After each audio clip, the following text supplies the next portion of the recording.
intelligence. Now, it seems to me that if people inside crime intelligence know that you're an agent and give you information on that basis, there's a risk that that will compromise the whole operation, because once your status as an agent is known, it will be very difficult for you to get covert information from anybody else in crime intelligence. Do you accept that? I accept that, not only in crime intelligence. I was raising that with my legal team to say, after this engagement with your office, senior counsel, remember initially the plan was to bring this statement in camera. I've taken into cognizance all those factors, and I'm now aware that from now on the whole world knows that I am this person. So no one ever will ever, I don't think there's anyone who will ever give me information. Even if they say there is a tender of 10,000, once you see me, you say, no, they will never work with me.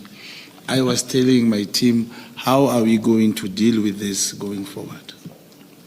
It is a concern, but I mean, in fairness, I think you yourself have disclosed your status as an undercover operative in interviews before you came to this commission.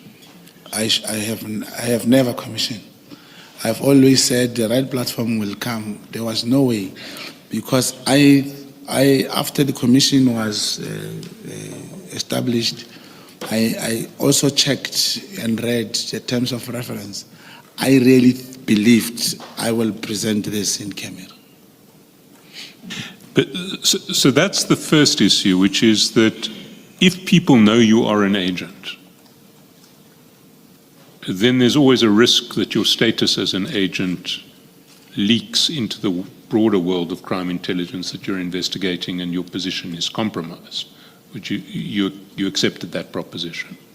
Yes, provided you do not explain to the person giving you information at first. You explain to a person that, look, the information you are giving me, now comes this part. I can assure you, even the president will deal with this. You assure a person. But that raises my second concern, which is, if people don't know that you're an agent. They didn't know, now they know. No, now they do. But if they don't, then what you're doing is, well, what's happening in the process is that crime intelligence operatives, employees, agents, are giving you what I would imagine is classified information, thinking that they're giving it to someone who isn't an agent. No, there's no one. You see, all the information and instructions, commissioners, they will come through the handler. The handler will tell you there is this, and he will show you. There is no way you have to find me in possession of classified information.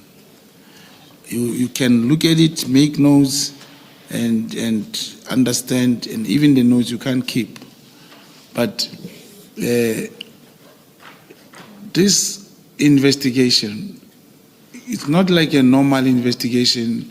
You meet a police carrying a docket, goes to a person and say, you stole a laptop. What happens is you tell your handler, the investigating officer of this case is sparkling.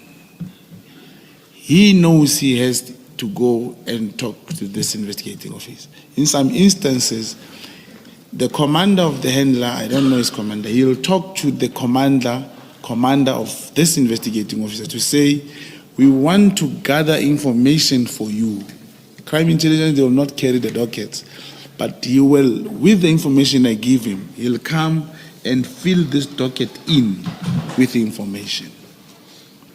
Not necessarily that I must come and salute and say, hey, I'm an agent, give me the information, I'm going to help you. No, that's not how it works. you don't show the identity of people involved, and you talk to your person and say, with this information, I'll be able to do 1, 2, 3. Remember, a support staff who's a data capturer in supply chain, he can give you information and ask you, please make sure nobody knows about this, that it comes from me. It's a support staff in the supply chain.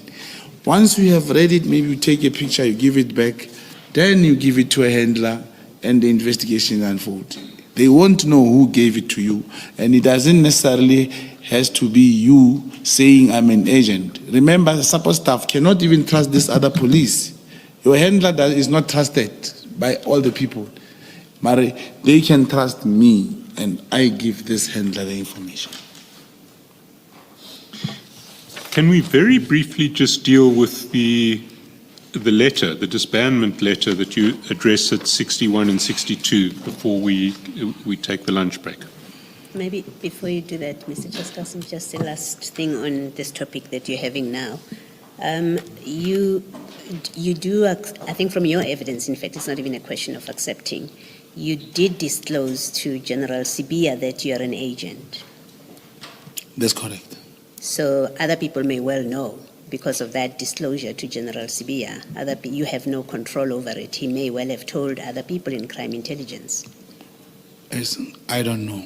Yes. It is him who knows. But it's possible that, in fact, the people in crime intelligence that you are discussing with Mr. Chaskalson may well have known that you're an agent because you've already shared that information with somebody else, and that is General Sibia.